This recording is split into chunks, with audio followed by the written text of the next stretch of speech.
Right, well, let's get started. I'm going to introduce Alan Bartels. And Alan is, I'm just going to read his little bio here.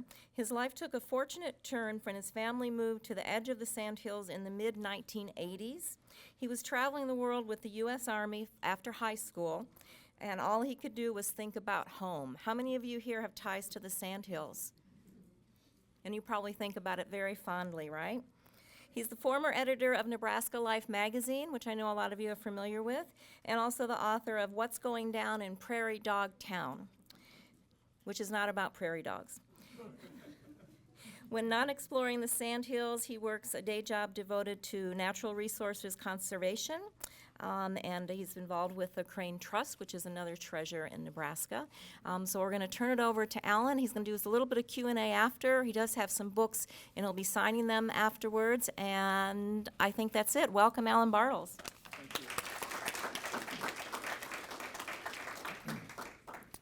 Well, thanks everybody for being here. Can you guys hear me back there? How about now? Is that better? Yeah. Okay. Otherwise, I'm happy to go without the mic, and I'll just walk out here. But, well, you know, this is a great day for me to take a vacation day from work and drive to Lincoln. You know, while working on this book and during most of my writing career, I always preferred going west of my home in Howard County and heading to the Sandhills. So, you know, the bike lanes in Lincoln, I'm not sure about how those work. So luckily, when I was coming here, there were no bicyclists that I had to dodge or that had to dodge me. And I'm also glad I wasn't driving on any snow or ice to get here. But really thankful to be here today. This book project, I spent a year writing it and then spent more than a year on the road doing events like these. But honestly, not always prestigious places, at least to this level where we are today, the home of the Heritage Collection. So really honored to be here today. So I appreciate being asked to be here today. Leslie mentioned Nebraska Life, and I'll just touch on that a little bit. It was always my dream when I started writing to work for them, but I did not feel I was qualified. I don't have a degree in writing or photography or anything like that. I started writing about Nebraska, and long story short, worked my way into a job with Nebraska Life. They had originally rejected everything I sent them for 2 years. And I even started sending poetry out of desperation, and I am not a poet. But in the 2 years of those rejections, I was working with the staff and getting to know the style of the magazine. My first feature in the magazine was from the Sandhills. And then I was in every issue for 3 years straight before they asked me to come work for them. And I was with the magazine for 11 years and stepped away in 2021, but still do some things for the magazine. But I just mentioned the magazine because every week or so we would have a story idea meeting. And when I first started, the first several months, every one of my story ideas were from the Sandhills.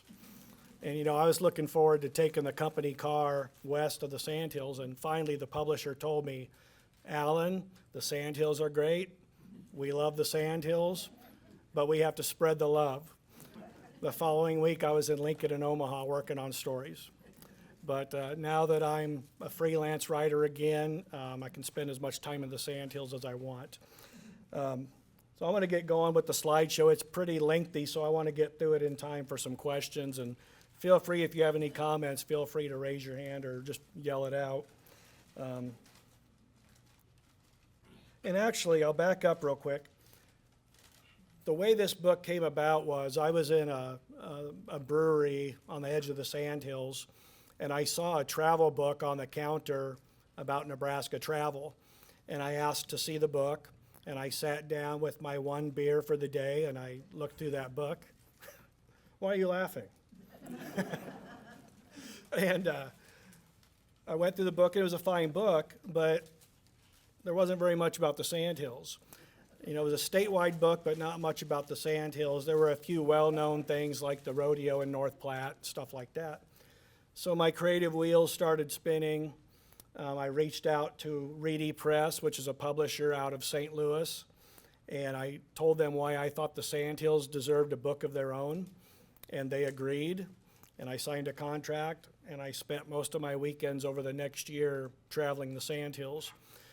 But originally my thought was I would just write this book from memory, from all the trips, 20 years worth of travels I had been doing out there as a writer. But then I thought that's not a good service to the reader, because certainly things out there have changed.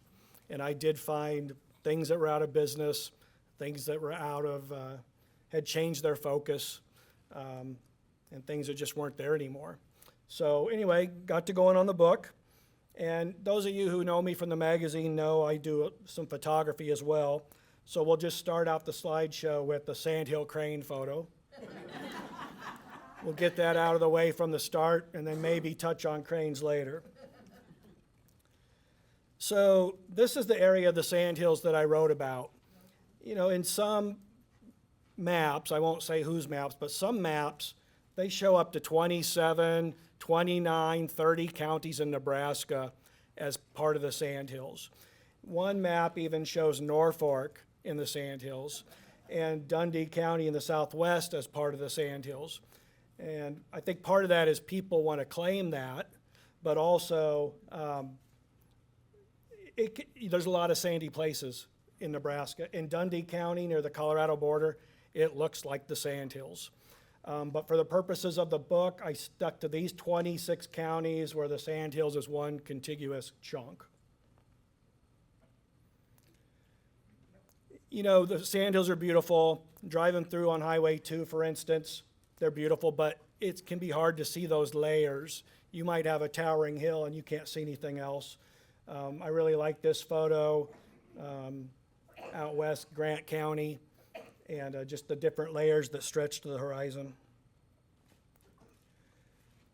This is south of Mullen, near the Hooker County line, and it's pretty far off the road. I used a really big lens to reach back there, but it's got the layers, the beautiful sky, the windmill, the tank, and cattle, and all of that are things people think of when they think of the Sandhills. And you know, the Sandhills goes all the way out to Alliance. It fizzles out a few miles east of town. But if you go south of Alliance, they start up again, so I had to throw in Carhenge, of course. This is Long Lake in Brown County, and this is my favorite place in the Sandhills. And I took this from Long Lake State Recreation Area, which no longer exists. The state sold this. It's under private ownership now. And so the campground is no longer public. The public can't go in there, which really hurts, but beautiful sunrise over Long Lake in Brown County. On the way back from one of my Brown County trips, this badger was crossing Highway 7. And so I parked the car, grabbed the camera, ran across the highway, and got between her and her burrow. And you know, badgers have a reputation for being fierce and aggressive. They are fierce, but not aggressive, just defensive. They don't want to be messed with. I took a few photos. I backed away. She ran down in her hole, and then the head came back out bearing the teeth. So one of the attractions in the book is the Carson Ranch Music Festival. It's west of Brewster, a fair distance on a sandy trail. They've been doing this for more than 20 years. Area musicians come and play. They've got a steel building on the ranch they call the concert hall, and these musicians play. But some of the family members were down in the yard of the old ranch house playing acoustically, which was much more appealing to me. And actually, the lady with the guitar is the one that told me about this event. I had never even heard of it. The Carson family provides a lot of the food, very hospitable. And why a married couple of ranchers out in the middle of the Sandhills would want 300 or 400 people coming to their place for a whole weekend, I don't know. But it's reflective of the generosity of those people out there. Also in Brown County, Joe McBride owns the Western store that his parents used to own. And I knew about this place for a long time, Joe attracts customers from several hundred miles away for hat repair. And when I happened to stop in there while working on this book, it was just coincidence. A guy from Iowa, and I won't say cowboy because I don't know if they're cowboys if they're in Iowa, but he had two cowboy hats that were all dented up and bent up and creased. So that tells you probably what quality of cowboy the guy was. But anyway, Joe fired up his steamer and he worked those creases out. And honestly, when he was done, those two hats looked almost brand new. So I spent a lot of time with this photo, which is ridiculous because it's just a sign, but the fall colors there. I was probably an eighth of a mile away from that, messing around on the side of the highway, but it seems pretty audacious to claim God's own cow country, right? There's a lot of that out there, but they're proud of what they do and what they have out there, and they should be. Does anybody recognize this place? What is it? Not quite. This is the little general store at Sparks, Nebraska. And I knew the previous, well, I should say, so Sparks is now owned by the Heinert family. Ed and Louise, their son, the son's wife, and their two children, 6 people. They own everything at Sparks. It's an old community. But I knew the previous owners, Lou and Janet Christensen. And Lou was a fierce protector of the Niobrara River to the point where he received death threats back when that dam project was being proposed. But anyway, this is the local general store. The post office is in the back. It's a convenience store, and it's the headquarters for Dryland Aquatics. They put people on the Niobrara River. And the day I was there, there was a bunch of ranchers inside having coffee. And I looked outside, and this dog was watching. And I don't know if you can see, but there's some rain on the windows of that truck. And it was the first rain they had had in months up there. And so as you can imagine, those ranchers were getting pretty excited. This is east of Valentine, the big hay meadows there. I've always loved this area photographically.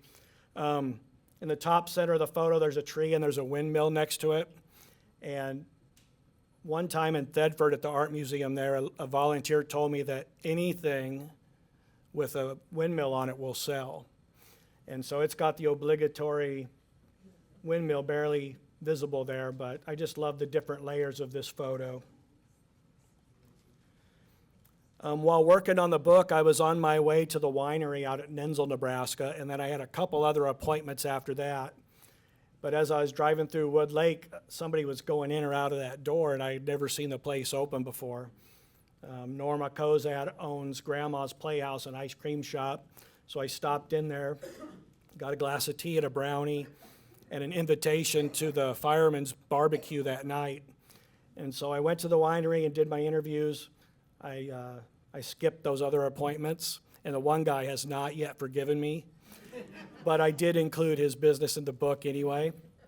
But just wonderful. These people have really adopted me in Wood Lake. They appreciate the fact that anybody would give them the time of day and put them in their book. And it's sundown at Wood Lake before the street dance, or as the street dance was just starting up. And it's nice to see a little town of 40-some people turn into 400 for the annual celebration. And in the book, I referred to Wood Lake as a ghost town, and a lady there named Jean Penny, she objected to that characterization of her town. But it is mostly Jean and Norma. They're responsible for keeping that thing going. They're involved with everything. Norma holds 3 or 4 positions within the American Legion Auxiliary in their little town. So it always takes those people to keep their places going.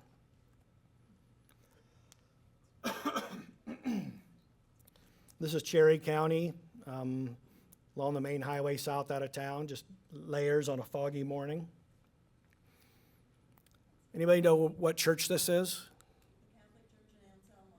That's it. St. Anselm's Church in Anselmo, better known as Cathedral of the Sandhills. So, of course, if it's called Cathedral of the Sandhills, it's going to be in the book. It's beautiful. I went to a funeral there for a rancher many, many years ago. The church was full, and the family saw me standing in back, and they made room for me with their family. But there was a bunch of vultures on the church when I got there, and by the time I got the camera set up, there was just the one. This is on the road between Dunning and Arnold. And when I've shown this at various events, there's sometimes some bickering among the crowd as to what kind of an animal it is. I hear them say Scottish Highland, but I'm not a farmer or a ranch kid, so I'm not going to say one way or the other. And this was sundown, Custer County that night. I threw this picture in because Fort Hartsuff up by Burwell and Ord celebrated its 150th anniversary this summer, and they asked me to come speak. So I threw this in for their slideshow, just left it in here. Nebraska's big rodeo. Of course, they got devastated by high winds a few years ago, and the grandstands were damaged, and those folks are coming together to raise the money, and the rebuilding looks really, really good. So this picture I took in 2019 after the bomb cyclone and the flooding, and when I was working for Nebraska Life, I was commuting a little over 2 hours to get to Norfolk to the office on Monday morning, and then I would just stay there all week and come home Friday. So I had to go a different route, and it took me up through Wheeler County and Greeley County, which is a little bit further, but I got this picture in Greeley County, which is where I went to high school. And I like the layers of the hills, the fog, the sun, and the plants. And so I work at the Lower Loop Natural Resources District in Ord now. I'm the information education coordinator. I do boring stuff like write press releases, but I also get to work with children, educate them. So it's great. I have a big print of this in my office. And one day a guy came in my office, a colleague, and he was talking to me, but I could see him looking past me at this print on the wall. And the people at the NRD, not me, but the others, they're experts in their fields, plants and farming and water. And so I finally said, well, what do you think, Jason? And he said, well, it's a nice photo, but that's smooth brome grass. So not desirable. So anyway. So south of Atkinson on Highway 11, it just blows me away every time I travel that road, how abrupt the Sandhills begins and ends along that highway. And the photo does not do it justice, but it's just a tremendous rise out of those meadows. Someday I'm going to be hiding out in the ditch in August when the Sturgis bikers are coming down that. That's the picture I really imagine. So one of the first trips I took for this book was up to Amelia, Nebraska in Holt County. It's a little town of just a handful of people. But in a book, and I've never seen the book, but the locals there talk about this book from the 1950s that said that Amelia, Nebraska is the only community on planet Earth where all of its water needs are met by natural artesian pressure. But yeah, only 6 people live there. There was 150 a century ago. And actually, so there's these 2 fountains on the edge of town, and people pull in there and they fill up their water bottles. It's beautiful tasting water. And I took some pictures of that fountain. And then as I was leaving, I see a guy across the road walking down the road, these people. And I thought that would be a much better picture than just the fountain. So I went over, introduced myself, told them what I was doing, asked if they would mind posing for photos. And of course, Sandhillers are happy to oblige. And that's what I found in my magazine career. Nebraskans were almost always willing to drop what they were doing to help me out. But the guy in the center, that's Kelly Cameron, the local rancher. He lives across the street. He actually said that there's a sign by that says population of 6, but he said there's only 4 now. So just his family pretty much, probably a couple other people. But when I took this photo, I told him I'm working on this book and I'd give him a copy. And it was a year and a half later, I knocked on his door. He didn't remember at first, but very generous. Some people throw coins in there, but it's the Ogallala Aquifer water coming out of the earth. The water table there is at the ground level for the most part. Probably on that same trip, the owner of the Golden Hotel in O'Neill, I called her out of the blue and asked her about Al Capone and tunnels underneath O'Neill. And I've heard these legends for years of Al Capone spending time in O'Neill, staying at the Golden Hotel, and going, maneuvering through town in these tunnels. So she was happy to have me come. She'd give me a tour of the tunnels. It's just blocked off steam tunnel under the hotel. She thinks that Al Capone probably didn't have to sneak around O'Neill. He had an entourage, and he was, I guess, protected. Al Capone did have family in Nebraska, not far from O'Neill. She kind of promotes it as his association with the hotel. Back then, it was the most opulent lodging in the area, so they figure if he was in the area, he probably stayed there. But she has the old ledgers going way back, and of course, he didn't sign it Al Capone. So can't really say for sure if the man was ever in there or not. But often folklore is better than the truth anyway. So O'Neill has what's one of the, in my opinion, the best small town celebrations in the state. That's the Irish capital of Nebraska. St. Patrick's Day there is 4 to 5 days long, full of events. And every year they close off the intersection of Highway 20, 275, and 281, which is also Douglas Street. And they paint the world's largest shamrock in the intersection. And one year when I was with the magazine, I painted that mostly by myself. No, I'm joking, but like 600 people were there. They let me help out. This was a couple years later while working on the book, and I was taking pictures. And I joke that they left me a way out. I took a few hundred pictures, and I wasn't seeing what was going on around me. I'm looking through the viewfinder, taking pictures of the crowd, and then I walked out. This is just between the leaves here of the clover. But I was leaving town, and somebody texted me, and it was a teacher I know in O'Neill who was in the crowd, and I didn't see her, but she took this picture of me. So it's a great event. If you're ever up there, they dye a horse green. There's green beer, Irish Hall of Fame induction, lots of great stuff for the kids. For decades, the local Dairy Queen's been giving away dilly bars and stuff, so it's really a good time. So this book, most of the stuff in this book I knew about and had been to before. There are a few things I've discovered along the way that made it into the book, but one event I had never been to was Nebraska Land Days in North Platte. So while working on the book, I sent a message to a friend of mine who used to be involved with tourism at North Platte, and I said, "Where's the best place to photograph that parade from?" And she said, "The courthouse lawn." And so I got there way early. A cop was setting up a barricade, and I walked over to him and I said, "When the parade comes, is it okay if I get in the street and take some pictures, because I'm going to do it anyway?" And he chuckled and he said, "That's fine, don't get ran over." And Buffalo Bill leads the parade. There's a cop car in front of him and then Buffalo Bill. This guy's actually a local realtor down there. I don't know him, I've never met him, but the parade got started, they come around the corner, I'm taking my pictures, he salutes me with a hand salute.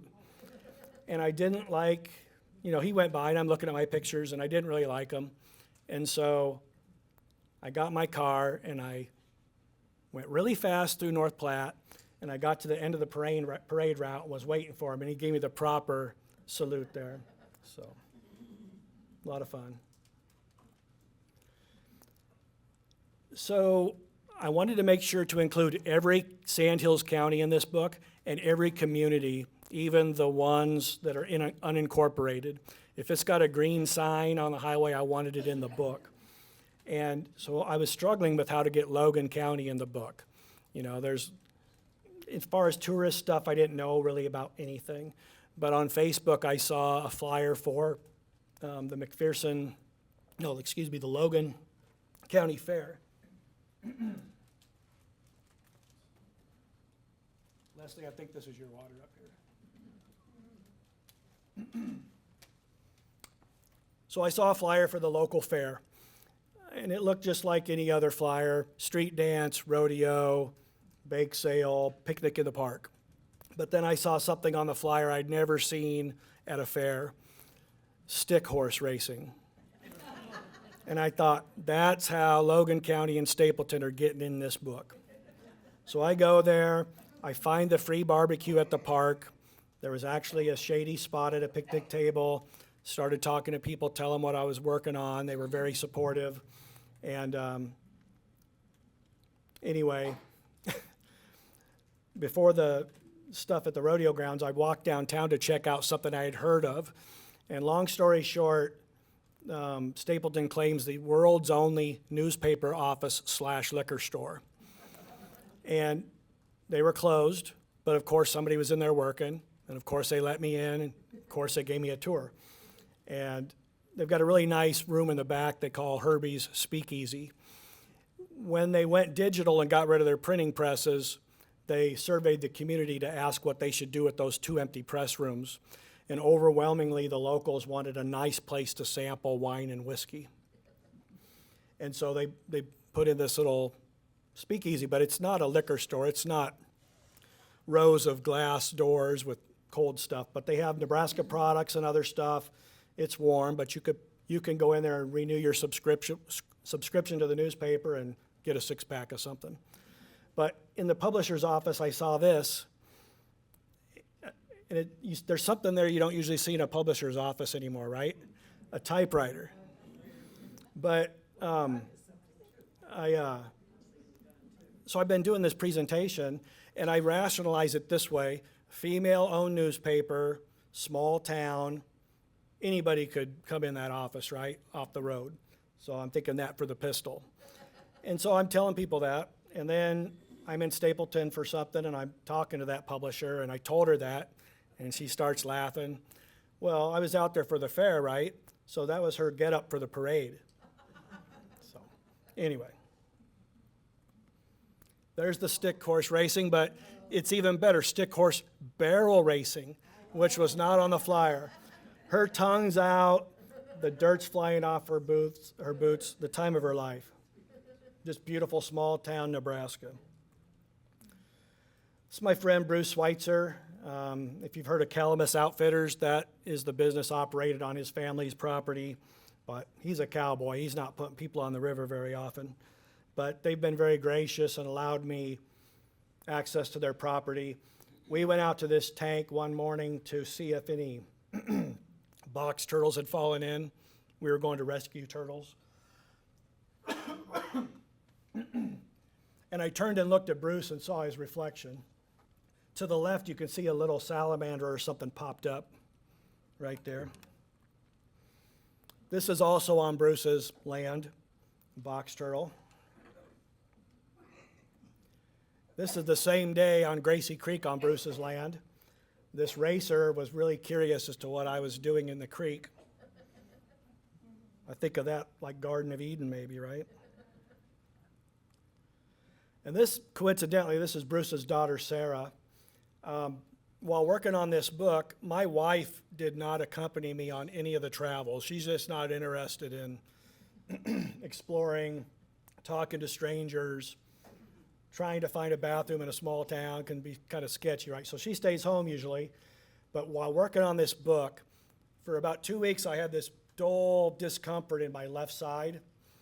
And finally, I had to go to the doctor. And a couple hours later, I had an emergency appendectomy. And so really only the restriction was no lifting and no driving for a couple days. So I told my wife I'm not supposed to be driving.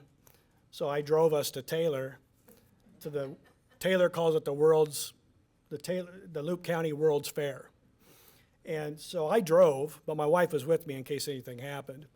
And, they call it the World's Fair, which also seems audacious, right? But I think of it this way: these ranch kids, during summer, they may not see their friends and classmates for weeks at a time They're working on the ranches. So to come here, enter their fair exhibits, see their friends, it means the world to them. So what I wanted from Loup County World's Fair was the cakewalk. One of my early memories from when I lived in eastern Nebraska was a cakewalk. I want a cake, I've never forgot. So I asked my wife to get in the cakewalk. She didn't want to. I badgered her enough and she finally did. So there was like 25 cakes out there. It's 25 cents per trip through the cakewalk. My wife won the last cake left. It wasn't this cake lovingly baked by a ranch woman. It was a cake in a plastic pan that somebody bought because they didn't have time to make one. It was awful. But this is Sarah with her beautiful cake. So. This is west of Bassett, just west of Bassett. Dick Tracy is no longer with us, but that was his name. He was a proud Marine, a proud American, a proud Sandhiller. And I think his wife's named Susan.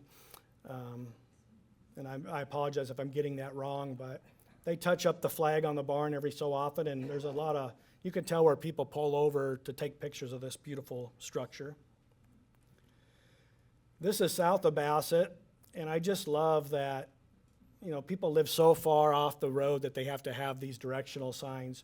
The third one down, I'm not sure what the Deermonts did to get theirs shot up, but this is Skull and Bloody Valley. So I know there's some history there, I just have not researched it yet. Part of what I wanted to do with this book, it's a travel book, yes, but I didn't just want it to be about the usual places to see and do. I wanted people that read this book to learn about the culture of the Sandhills. So of course, livestock is a big deal. It's the economy out there. And so I went to the Bassett sale barn on sale day. I took a day off work. Walked into the arena, they were doing their sale.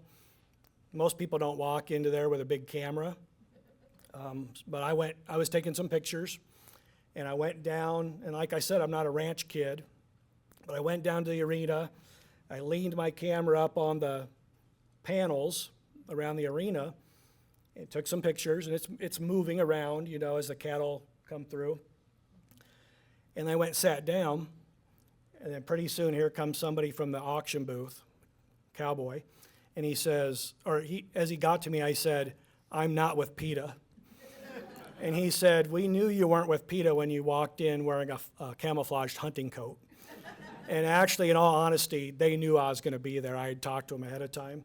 But he said, "But we did about have to ask you to leave." And I said, "Why?" And you guys probably all know this. That movement down there on the arena, that's the scale. So I was stepping on there, adding 200 and some pounds to the weight. I didn't buy any cattle that day, but on my way out, I seen this lady was cutting pie, getting ready for lunch, and that empty pie pan next to her, I drug my finger through it and tasted it. It was amazing. This is out by Ellsworth along the highway. This is also out there, Sheridan County, where they have those alkaline lakes. This was as rain was returning to this spot for the first time in several months, which was just coincidence that I was coming through here. And then that same area, the ruins for the potash industry. If you've been out west to Alliance, you've seen this along Highway 2 at Antioch. During World War I, couldn't get cheap European potash anymore. It was used in fertilizer and paint and other things. So they started mining potash out of the alkaline lakes in the Sandhills.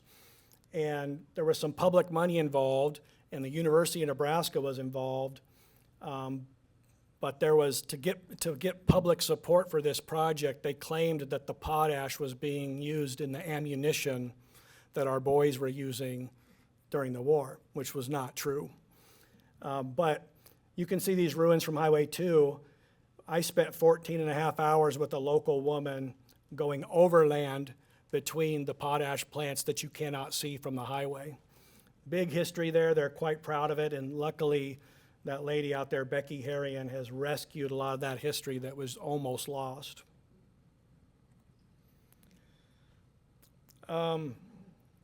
one thing I'd heard of over the years was I'd heard this legend about Seneca, Nebraska, that every yard in Seneca has horseradish growing in it. And anytime you hear every or never, it's usually somewhere in between. So the annual church bazaar at Seneca population 20, I think, the annual church bazaar to raise money for the church, the local people get together and they dig up horseradish, they peel it, they wash it, they grind it, they put it in jars, and they sell it for $7 a jar. I went home with 7 jars. This is, at the time, Lavina Severe, she was 91 years old, and she said, yes, every yard in town has horseradish. And I don't know if she really knew that or not, but really fun time. They sell other things too. This year, like a lot of things, the older people are getting older. The young people don't want to get involved. They actually did not do their horseradish this year, and I offered to bring people to help do it. I want to write a big story about that event and that history, and I'm still trying to get them to resurrect it for next year. But I went to this year's bazaar, and anyway, I'll go on here. This is Pastor Les Parmenter. He's scooping corn with one hand, gravy with the other, and when he scoops the gravy, he asks them, he says, where do you want it? Some people only want it on the potatoes. Some want it on the turkey and everything. But just a wonderful event out there to see a small town come alive with hundreds of people for a good cause. So Les came into a book signing I was doing in Thedford, and he walked in, and he says, where do you want it? And he's totally out of context. He's not in a suit. I was like, what? Now we're pretty good friends, actually. He has 3 churches every Sunday morning. His wife has a church. The wife's congregation is 4 people over in Purdom. So, speaking of churches, this is the Dry Valley Church in Cherry County. It's north of Mullen. I don't know if you can see in the picture, but there's a set of power lines running by the church. But the church has never had electricity or running water. But every year at Christmas, they have a candlelight service, and it's totally illuminated with candles. When this church was falling apart decades ago, all it took was a letter to the Hooker County Tribune to get people on board to help renovate it. That was in the 80s, and it's in need of some work now. When I was working on the book, a blizzard prevented me from getting to that event, but they also do a Memorial Day event. When I went out here that day, there were so many birds calling, and it was just gorgeous. A few little graves, great spot for a church. As I'm leaving, this meadowlark's calling on the sign, and I'm not much of a photo editor, but I had seen on my computer this button that says flip. So that's kind of neat. We're just about done. So when I was a 7th grader, a buddy of mine from eastern Nebraska moved to Bartlett, Nebraska in Wheeler County. One day my parents get a call asking if I can come spend the summer. So a small airplane lands at Wayne, Nebraska International Airport. I fly to Bartlett and spend a month. And I met Bob Nichols back then, so I've known Bob 40-some years. Well, the artist Herb Minery is from Bartlett, lives in Colorado now, but he grew up on a ranch east of town, and Bob and him went to school together. So Bartlett has this big Western art sculpture garden, and Bob tends to it. A lot of times if I drive through Bartlett, he'll be there wiping bird poop off the statues, talking to people. And I don't always even stop and talk to him. I just see him there, and then I text his daughter who lives in Kearney, and I say, hey, your dad's at the garden. But Bob claims that he's met more than 25,000 people in that little garden. So some of these statues or these bronzes have been donated, and then others have been purchased. There's 40-some now. And Bob says it's the largest collection of Western art per capita of any town on earth. He said he's going to stick with that till somebody proves him wrong. So. But when I went to Bartlett as a kid, we would walk around at night to light pole, picking up salamanders, toads, and frogs. And that's what we did at night. I mean, there was no hell raising or troublemaking, but that town's very special to me. So, does anybody know where this spot is? What? Middle Loop on Highway 2. Okay. This is actually the North Loop. This is between Taylor and Brewster. And the river takes a big loop here, obviously. Some years it flows in the back there across. In the trees far behind, there's an eagle's nest. I've always considered this the most beautiful spot in Nebraska. And this spot's been photographed and painted and sketched. I've seen it in a lot of magazines and things. And it is still very beautiful. It took me years of saving before I finally forked over enough money to catch the full width of this arc, because it's right up against the highway, and it's eroding really fast, and this hill I'm on is coming down really fast. It used to be you really couldn't see much of that from the highway, so it's eroding away really fast. Just out of sight on the left side, now there's a gravel mining operation. And so you go there, the most beautiful spot in Nebraska, and you hear the diesel motors chugging, you know. You can block that out, I guess. And it's not for me to tell any landowner what they can do with their land. My only point is that the Sandhills is changing. It's changing around the edge. It's changing from within. And we won't always, as Nebraskans, be able to honestly say pristine and untouched like we use today to describe this region. And the final slide, Sandhill cranes up in the top left. You know, the Kearney to Grand Island Sandhill crane deal is really well known. I was a volunteer at Rose Sanctuary for 20-some years. I've taken more than 1,000 people for sure to see those birds. But out west at Llewellyn on the North Platte River, there's cranes out there too in March and April. There's no visitor centers. There's no guides or volunteers. And there's really no rules other than don't park on that bridge because the ranchers need to go by. You go to this spot near Llewellyn, and there's a little pull-off where you could probably fit 4 cars in there. I got there were no cars. This was the first trip for the book. Crane season was about over, and I thought, I need to get out there and get this picture. I had this picture in mind, even though I had never been to the old Llewellyn Bridge. So I get there, I see cranes in the river, I park off in the ditch, I walk down in this grass, and there's a lady there, scared the hell out of me. No car, but, oh, hi. So a few minutes later, well, it's getting dark, geese are flying by, the cranes aren't flying by yet, and this car of these 4 people, and then there was one other person with them, they pulled up. And that's what I needed. I needed people on that bridge. I wanted the famous Llewellyn Bridge. I wanted some prairie, the river, and some cranes. And so I told them what I was working on. And they were happy to be photographed. They were fine.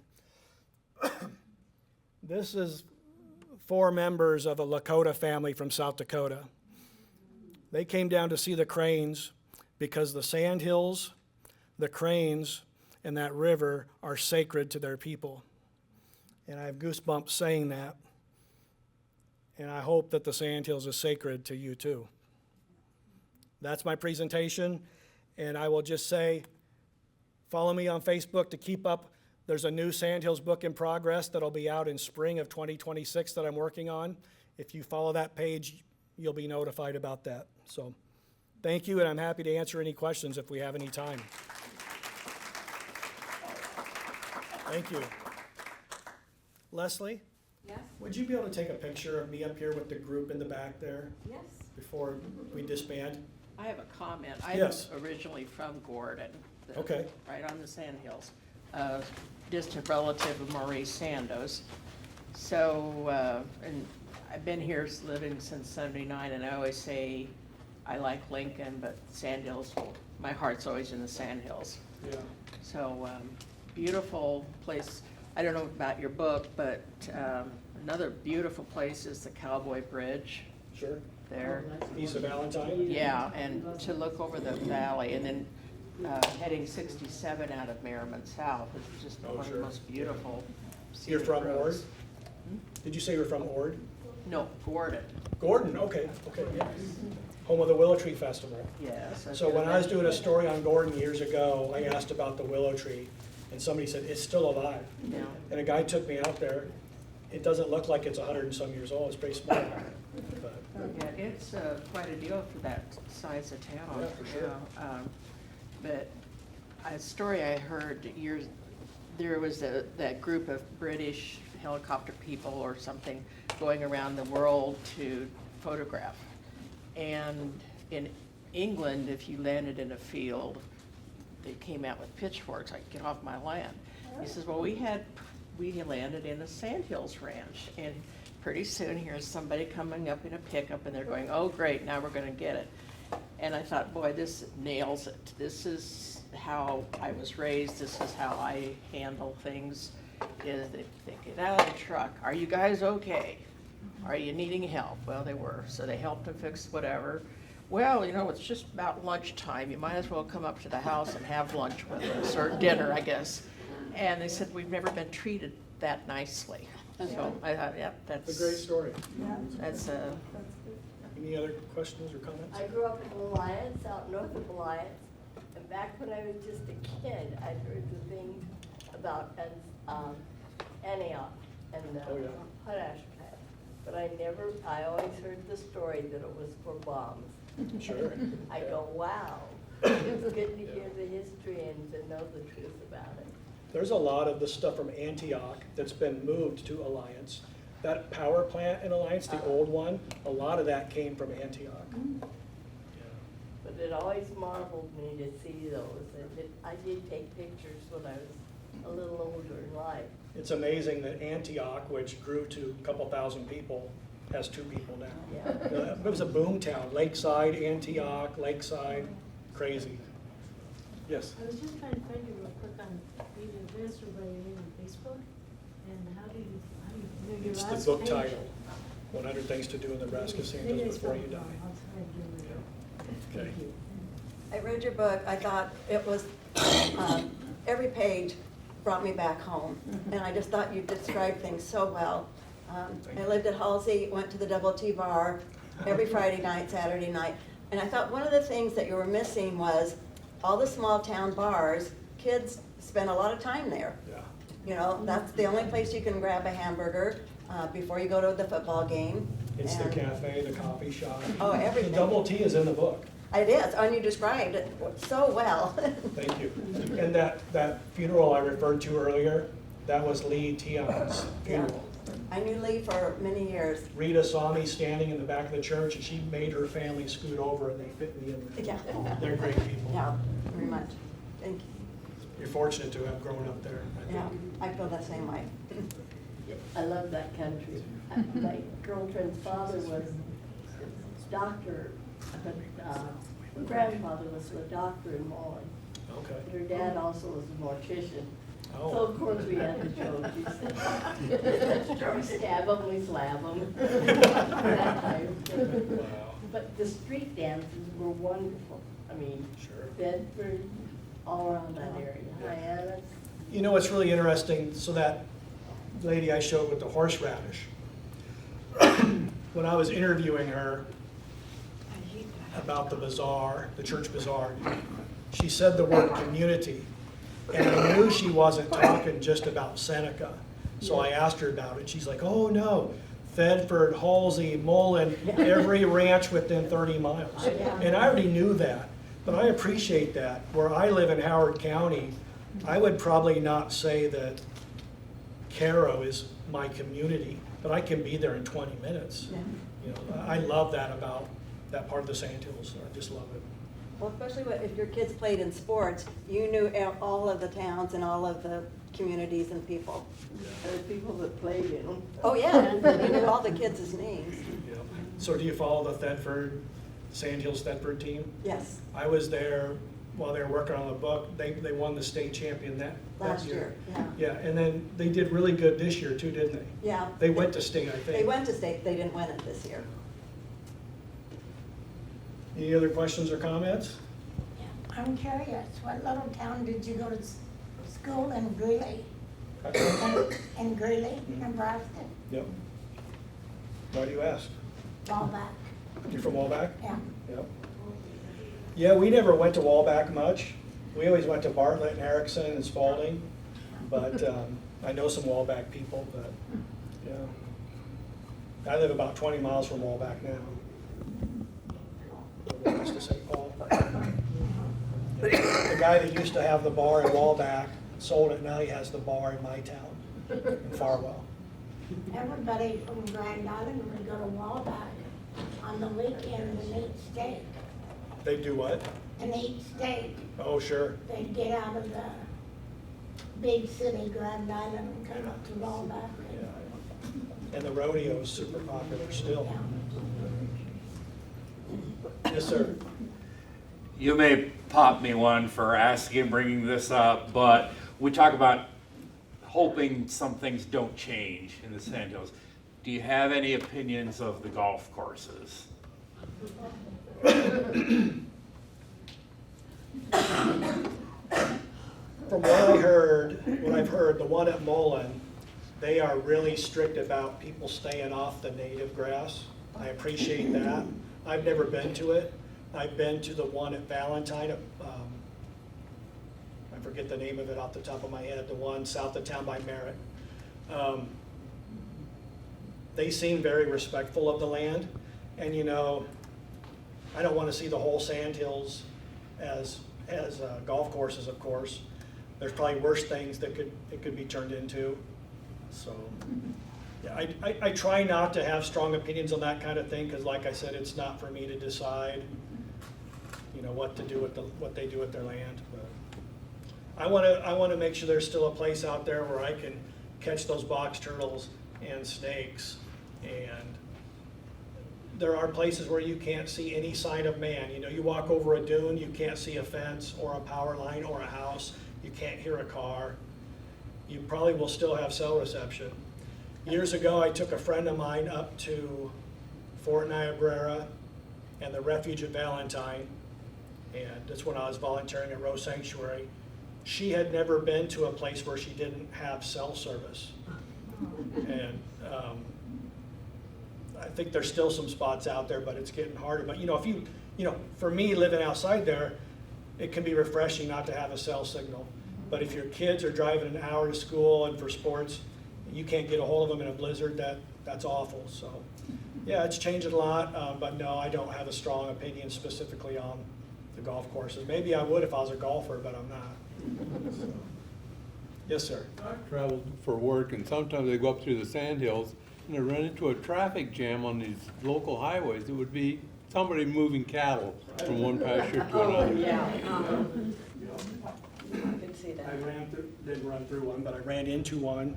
I didn't run into it, but a few weeks ago between Halsey and Thetford, but they were just basically crossing the highway.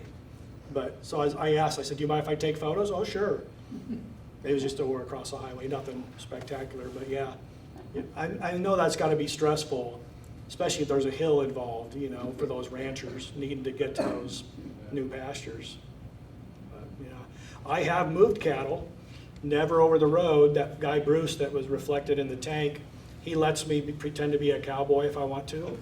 And so I actually found a stray and brought it back to the rest of the herd, and I was glowing, and Bruce was like, thanks, and that was it. So, yeah.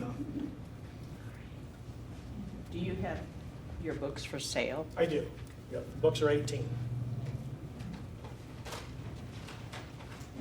Here at the library, we show our appreciation in coffee mugs, and if I had known, I would have filled it with horseradish for you since you didn't get it this year. I do have one in my yard here in Lincoln. Awesome. But here you go. Thank you. This is from Lincoln City Libraries and NLHA and the foundation. So thank you for coming. We appreciated it. Thank you, everybody.